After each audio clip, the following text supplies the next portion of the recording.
Student, मैं हरदेश शर्मा आपके लिए ऑनलाइन क्लासेस की सीरीज़ में हर दिन कुछ ना कुछ नया लेकर आता हूँ। आज भी हम कुछ नया सीखेंगे, तो चलिए इस क्लास को स्टार्ट करते हैं। आज के वीडियो में हम मोटिवेशन अभिप्रेरणा के बारे में विस्तृत जानकारी प्राप्त करने वाले हैं।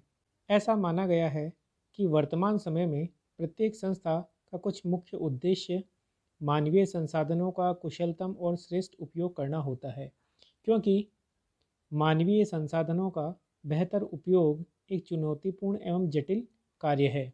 ऐसा देखा गया है कि संस्था में दो प्रकार के संसाधन होते हैं, मानवीय और भौतिक। भौतिक संसाधन तो अपना कार्य निर्जीव अवस्था में करते हैं, लेकिन मानवीय संसाधनों को उपयोग में लेना चुनौतीपूर्ण और जटिल कार्य माना गया है, क्योंकि प्रत्येक व्यक्ति का कार्य करने या न करने के प्रति उसका जो चिंतन होता है, दृष्टिकोण होता है, वह अलग अलग प्रकार का होता है। यानी हर व्यक्ति के कार्य करने का तरीका, शैली और योग्यताएं अलग अलग होती है। जिस प्रकार एक ही सब्जेक्ट को पढ़ाने वाले टीचर्स भी अलग अलग तरीके से उस सब्जेक्ट को पढ़ाते हैं। इसीलिए संस्था के लक्ष्यों की प्राप्ति हेतु मनुष्यों की कार्य करने की इच्छा को प्रभावित करने के लिए अभिप्रेरित करना अनिवार्य माना गया है। लुथांस ने कहा है कि आज प्रत्येक व्यक्ति जन सामान्य एवं विद्वानों की अभिप्रेरणा के संबंध में अपनी अपनी परिभाषाएं होती है। अगर सामान्य अर्थों में हम समझें तो अभिप्रेरणा एक ऐसी आंतरिक इच्छा होती है, यह एक ऐसी भावना है जो किसी कर्मचारी को संस्था के पूर्व निर्धारित लक्ष्यों की प्राप्ति हेतु कार्य करने के लिए उत्प्रेरित करने का कार्य करती है। उत्प्रेरित यानी बढ़ाने का कार्य करती है। तो अभिप्रेरणा किसी भी सामान्य व्यक्ति में किसी कार्य के प्रति जो इच्छा जागृत करने का कार्य होता है, उसे ही हम मोटिवेशन कहते हैं। इसे एक डायग्राम के माध्यम से समझेंगे। यहाँ आपको एक डायग्राम दिखाई दे रहा है। इस डायग्राम में आपको केवल यह ध्यान देना है कि यहाँ पे मैं सब्जेक्ट लिख रहा हूँ, सब्जेक्ट ए, जो हमारे लिए झोपड़ी हट है, इसे हम कहेंगे संस्था के वांछित लक्ष्य और उद्देश्य। यानी ये जो झोपड़ी है, ये संस्था की लक्ष्य या उद्देश्य हैं जिसे संस्था प्राप्त करना चाहती है। और ये जो रोड है, ये रोड हमारे लिए डिस्टेंस है। अब बात करेंगे, अब यहाँ पर हमें सब्जेक्ट 2 दिखाई दे रहे हैं। सब्जेक्ट ए हमने क्लियर कर लिया, ये हमारे लिए सब्जेक्ट बी है और ये हमारे लिए सब्जेक्ट सी है।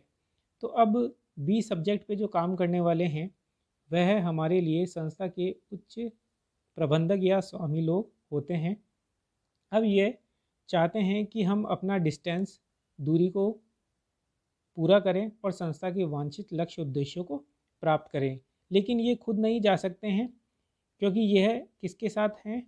यहाँ पे एक सब्जेक्ट थर्ड हमारे सामने है, सब्जेक्ट सी, जिसे हमने कहा है संस्था के श्रमिक या कर्मचारी। संस्था के श्रमिक कर्मचारी ही संस्था के लक्ष्य और उद्देश्यों को प्राप्त करने के लिए कार्यरत होते हैं, वह उत्पादन का कार्य करते हैं, तभी संस्था अपने लक्ष्य उद्देश्यों को प्राप्त कर सकती है।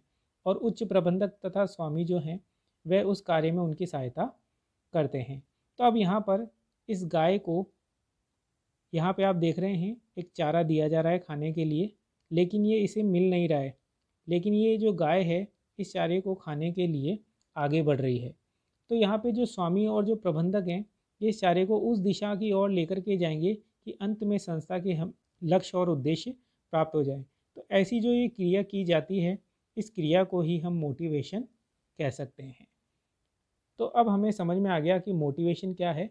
यह है संस्था के श्रमिक कर्मचारियों को किसी कार्य के प्रति प्रेरित करने, बढ़ावा देने के लिए अग्रसर की जाने वाली क्रियाएं होती है, ताकि उनके साथ साथ संस्था के लोग भी और संस्था भी अपने वांछित लक्ष्य उद्देश्यों के लिए आगे बढ़ सके और उन्हें प्राप्त कर ले। अब यहाँ पर स्टैनले वेल्स ने भी कहा है कि कोई भी ऐसी भावना या इच्छा जो किसी व्यक्ति की इच्छा को इस प्रकार परिवर्तित कर दे कि वह व्यक्ति कार्य करने को प्रेरित हो जाए। जैसा कि अभी हमने डायग्राम में देखा कि जो घास थी वह उस गाय को किसी कार्य या इच्छा के प्रति परिवर्तित कर रही है और उसे प्राप्त करने के लिए वह आगे बढ़ रही है। तो आगे बढ़ना या मोटिवेशन देने का कार्य किया जा रहा है। कुन्स ओडोनेल ने भी यही कहा है कि लोगों को इच्छित तरीके से कार्य करने के लिए प्रोत्साहित करने की क्रिया ही अभिप्रेरणा कहलाती है। प्रोफेसर मैकफार्लैंड ने कहा है कि अभिप्रेरणा जो है वह एक तरह से मनोवैज्ञानिक धारणा है। साइकोलॉजिकली लोगों को ट्रीट किया जाता है ताकि वह उस कार्य को पूरा कर सके, और इसका संबंध किसी कर्मचारी अधीनस्थ में कार्य कर रहे उन शक्तियों से है जो उसे किसी कार्य को विधिवत तरीके से करने या न करने हेतु प्रेरित करने का कार्य करती है। अतः इन परिभाषाओं के अध्ययन और विश्लेषण से यह स्पष्ट हो गया कि अभिप्रेरणा जो है वह प्रबंध की एक महत्वपूर्ण कार्य है जो संस्था में कार्यरत व्यक्तियों कर्मचारियों की भावनाओं, इच्छाओं, आवश्यकताओं, रुचियों, पसंद आदि का अध्ययन करती है और उन्हें संतुष्ट करने का प्रयास भी करती है। और जब व्यक्ति संतुष्ट हो जाता है तो व्यक्ति कार्य करने को सदैव तत्पर होकर संगठन के लक्ष्य उद्देश्यों को प्राप्त करने हेतु अपना अधिकतम योगदान प्रदान करता है। तो कहने का तात्पर्य संस्था में जितने भी श्रमिक कर्मचारी हैं उन सभी की इच्छाओं को पता लगा करके संतुष्ट करने वाले कार्य करके उच्च प्रबंधक सदैव संस्था के लक्ष्य उद्देश्यों को प्राप्त कर सकते हैं और जितने भी श्रमिक कर्मचारी हैं वह संस्था के लिए कार्य करने को प्रेरित हो जाएंगे। अब हम बात करेंगे अभिप्रेरणा की आवश्यकता या महत्व क्या क्या है। उत्पादन के विभिन्न साधनों में मानव ही सजीव और सक्रिय साधन है, यानी भौतिक और मानवीय संसाधनों में मानवीय संसाधन ही सजीव और सक्रिय साधन है जिसे हम किसी भी प्रकार काम में ले सकते हैं। अभिप्रेरणा के माध्यम से ही मनुष्य को सदैव सक्रिय और गतिशील बनाया रखा जा सकता है। यदि संस्था के सभी मानवीय संसाधन अभिप्रेरित होकर कार्य करने हेतु तत्पर हो जाएं, तो उत्पादन के अन्य साधनों का भी सर्वोत्तम उपयोग तथा संगठन के लक्ष्य की प्राप्ति को आसानी से प्राप्त किया जा सकता है और ये कार्य संभव हो जाता है। इसलिए उपक्रम के प्रत्येक कर्मचारी को अभिप्रेरित करना आवश्यक हो जाता है। इस बारे में अभिप्रेरणा के महत्व को ध्यान में रखते हुए प्रोफेसर फ्रांसिस लिकर्ट ने इसे प्रबंध का हृदय यानी कि कोर ऑफ मैनेजमेंट कहा है। यानी मोटिवेशन जो है वह प्रबंध का हृदय है, यानी जहाँ जहाँ मोटिवेशन है वहाँ वहाँ प्रबंध है और दोनों ही एक दूसरे के पूरक होकर संस्था के वांछित लक्ष्य उद्देश्यों को प्राप्त करने का कार्य करते हैं। चलिए अब बात करते हैं अभिप्रेरणा के महत्व कौन कौन से हैं। उसमें सर्वप्रथम हम बात करेंगे निर्धारित लक्ष्यों की प्राप्ति में सहायक, यानी अभिप्रेरणा जो है वह संस्था के निर्धारित लक्ष्यों की प्राप्ति में सदैव सहायता कैसे करती है। अभिप्रेरणा से कर्मचारियों को उनके कार्य को करने के लिए प्रेरित किया जाता है, जिसको करने से संस्था के लक्ष्य प्राप्त किए जा सकते हैं। संस्था के पास अच्छी मात्रा में वित्तीय संसाधन होते हैं, उच्च व गुणवत्तापूर्ण किस्म का माल होता है, श्रेष्ठ व आधुनिक तकनीकें होती है और अन्य संसाधनों की उपलब्धता भी होती है। लेकिन इसके बावजूद भी अभिप्रेरणा के अभाव में संगठन अपने लक्ष्य कभी भी प्राप्त नहीं कर सकता। ये एक कठिन कार्य है। इसलिए इस तथ्य को दृष्टिगत रखते हुए एलन ने कहा है कि अपर्याप्त अभिप्रेरित कर्मचारी सुदृढ़ संगठन के प्रभाव भी समाप्त कर देते हैं। इसलिए आपको संस्था के अंदर सभी भौतिक गुणवत्तापूर्ण वस्तुएं होने के साथ साथ मानवीय संसाधनों को भी मोटिवेट करते रहना चाहिए ताकि संस्था के लक्ष्य उद्देश्यों को समय पर प्राप्त किया जा सके। सेकंड पॉइंट है कार्य संतुष्टि में वृद्धि करने के लिए अभिप्रेरणा के द्वारा कर्मचारियों के कार्य के प्रति उनकी रुचि पैदा करना और उनके कार्य की महत्ता उपादेयता का विश्लेषण करना तथा कर्मचारियों की कार्य संतुष्टि को बढ़ाया जा सकता है। यदि कर्मचारी कार्य के प्रति रुचि जागृत नहीं की जाएगी तो वह उस कार्य के प्रति सदैव उत्साहित नहीं रहेगा, उदासीन रहेगा। अतः अभिप्रेरणा कर्मचारियों की सभी आवश्यकताओं की पूर्ति के माध्यम से कर्मचारियों को संतुष्ट करने का प्रयास करती है और विभिन्न वित्तीय तथा अवित्तीय तरीकों घटकों के द्वारा कर्मचारियों के कार्य संतुष्टि स्तर में अभिवृद्धि करने का कार्य करती है। थर्ड पॉइंट है संसाधनों का सदुपयोग करना। संस्था के मानवीय संसाधनों के कुशलतम उपयोग हेतु कर्मचारियों को अभिप्रेरित करना आवश्यक है। एक कुशल कर्मचारी को यदि अभिप्रेरित नहीं किया जाए तो उसकी कार्य क्षमताएँ सदैव अकुशल कर्मचारी के समान ही हो जाएगी। इसलिए अभिप्रेरणा से हम कर्मचारियों की योग्यताओं का विकास करने तथा संस्था हित में उसका सदुपयोग करने के लिए उनका उपयोग कर सकते हैं। नेक्स्ट हेडिंग है मनोबल में वृद्धि करना। मनोबल कार्य करने की इच्छा का नाम है, यानी आप यदि कोई व्यक्ति किसी कार्य को करना चाहता है तो उसके पीछे जो फोर्स देने का कार्य है वह मनोबल के द्वारा ही होता है। अभिप्रेरणा से कर्मचारी की आवश्यकताओं की तो पूर्ति हो जाती है, लेकिन उसके मानसिक संतुष्टि प्राप्त नहीं होती। यानी किसी स्टूडेंट को यदि जब तक उसके खुद के मन में ये इच्छा जागृत नहीं होगी कि उसे पढ़ाई करनी है, तब तक टीचर्स कितना भी मोटिवेट कर दे वो नहीं पढ़ेगा, जब तक कि उसका खुद का मनोबल ये नहीं कहेगा कि मुझे पढ़ाई करनी है। इसलिए मानसिक संतुष्टि के परिणाम स्वरूप कर्मचारी का व्यवहार और उसकी प्रवृत्तियां संस्था के अनुकूल बन जाती है, जिससे कर्मचारी में अधिकाधिक कार्य करने की इच्छाएं जागृत हो जाती है और यह उसका मनोबल बढ़ाती है। नेक्स्ट है अच्छे संबंधों का निर्माण करना। अभिप्रेरणा इस बात पर सदैव जोर देती है कि श्रमिकों के साथ अच्छा व्यवहार किया जाना चाहिए, क्योंकि वह भी हमारी तरह ही एक मनुष्य हैं। यानी मानवीय व्यवहार सदैव श्रमिक कर्मचारियों के साथ रखना चाहिए और उनके साथ सम्मानजनक मानवीय व्यवहार किया जाना चाहिए। अतः अभिप्रेरणा से प्रबंधकों और कर्मचारियों के मध्य पारस्परिक सहयोग एवं विश्वास बनाया जाता है, जिससे कर्मचारियों की शिकायतें, निराशा, हताशा, हड़ताल या तालाबंदी जैसे कार्यों में कमी आती है और अच्छे श्रम संबंधों की स्थापना इस मोटिवेशन अभिप्रेरणा के द्वारा की जा सकती है। नेक्स्ट पॉइंट है कर्मचारियों की अनुपस्थिति तथा आवर्तन में कमी लाना।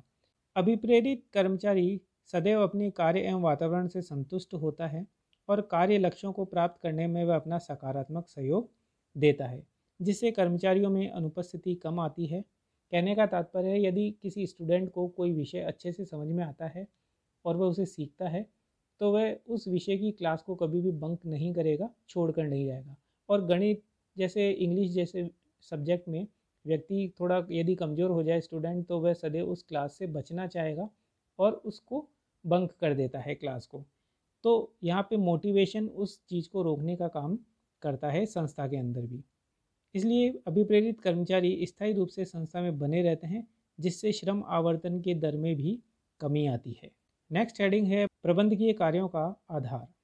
प्रबंध के विभिन्न कार्य जैसे कि नियोजन, संगठन, निर्देशन, समन्वय, अभिप्रेरणा आदि कार्यों को संपन्न करने के लिए हमें अभिप्रेरणा का उपयोग करना होता है। यदि कर्मचारियों को अभिप्रेरित नहीं किया गया तो वह प्रबंध के इन आधारभूत कार्यों का निष्पादन कभी भी अच्छे ढंग से नहीं कर पाएंगे।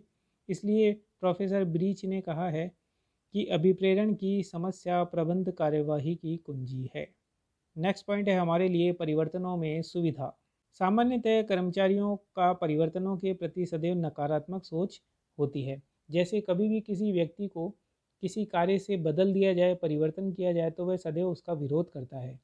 इसीलिए वह अपने नकारात्मक रवैये के कारण परिवर्तनों का सदैव विरोध करता है। अब यहाँ पर अभिप्रेरणा जो है उसके द्वारा कर्मचारियों के इस नकारात्मक चिंतन को हम सकारात्मक चिंतन में परिवर्तित करने का कार्य करते हैं, ताकि वह सरलता और सुगमता से उस कार्य को अपना सके और उस परिवर्तन को अपना सके। परिणाम स्वरूप वर्तमान समय में त्वरित गति से होने वाले सभी तकनीकी परिवर्तन, विषय वस्तु परिवर्तन आदि को कर्मचारी सहजता से स्वीकार कर लेता है। आप देखते हैं रूटीन वाइज ऑफिशियल अगर डिपार्टमेंट में एक ही तरह का कार्य होता है तो सबको अलग अलग कार्य बदल बदल करके दिया जाता है। तो यह भी एक प्रकार का मोटिवेशनल प्रोसेस होता है। नेक्स्ट पॉइंट है समूह भावना का विकास करना। अभिप्रेरणा की क्रियान्विति से कर्मचारी सदैव संतुष्ट एवं लाभान्वित होते हैं और उनके मध्य स्नेह, सहयोग, सामंजस्य की भावना का विकास होते रहता है और इन्हीं भावनाओं के उत्पन्न होने से वह संगठन में एक समूह भावना पनपती है, जिसे हम कहते हैं एक फैमिली और एक टीम। संस्था के सभी श्रमिक कर्मचारी अपने आप को अगर मोटिवेशन प्रॉपर मिलता है तो वो संस्था को एक फैमिली के रूप में मानते हैं और फैमिली के लिए ही वह लगातार कार्य करते हैं, जिससे संस्था के लक्ष्य और उद्देश्यों को प्राप्त करने में सहायता मिलती है। नेक्स्ट है संस्था ख्याति में वृद्धि करना। जो संस्थाएं अपने कर्मचारियों को संतुष्ट व प्रसन्न रखती है, व्यावसायिक जगत में उस संस्था की ख्याति में चार चांद लग जाते हैं, यानी सभी जगह उसकी वाहवाही होती है और कर्मचारी भी ऐसी संस्था में कार्य पसंद करते हैं जहां उनकी आवश्यकताओं व इच्छाओं का पूरा ध्यान रखा जाता है और उन्हें खुश रखने के प्रयास किए जाते हैं। यानी जिस फैक्ट्री के अंदर श्रमिकों के साथ अच्छा बर्ताव किया जाता है तो बहुत सारे दूसरे श्रमिक भी उस कंपनी को ज्वाइन करना चाहते हैं। तो और ऐसे संगठनों में अन्य संस्थाओं के कर्मचारी भी कार्य करने के लिए लालायित रहते हैं। नेक्स्ट हेडिंग है व्यावहारिक प्रबंध की कुंजी। EFL ब्रीज के शब्दों में कहा जाए तो अभिप्रेरणा व्यावहारिक प्रबंध की एक कुंजी है तथा निष्पादित रूप से प्रबंध का एक महत्वपूर्ण कार्य है। सभी प्रबंधकीय कार्यों में अभिप्रेरणा की क्रियान्विति आवश्यक होती है, यानी हम जितने भी प्रबंधकीय कार्य करेंगे नियोजन से लेकर निर्देशन तक, उन सभी में हमें अभिप्रेरणा की ज़रूरत होती है। इसीलिए अभिप्रेरणा के क्रियान्वयन से ही प्रबंधकीय कार्यों में गति लाई जा सकती है। यानी कार्य धीरे धीरे चलेगा, लेकिन यदि मोटिवेट कर दिया जाए तो उस कार्य को थोड़ी स्पीड मिल जाती है और वांछित समय पर हम लक्ष्य उद्देश्यों को प्राप्त कर सकते हैं। इसी के साथ आज की क्लास को यहीं विराम देते हैं। Thank you.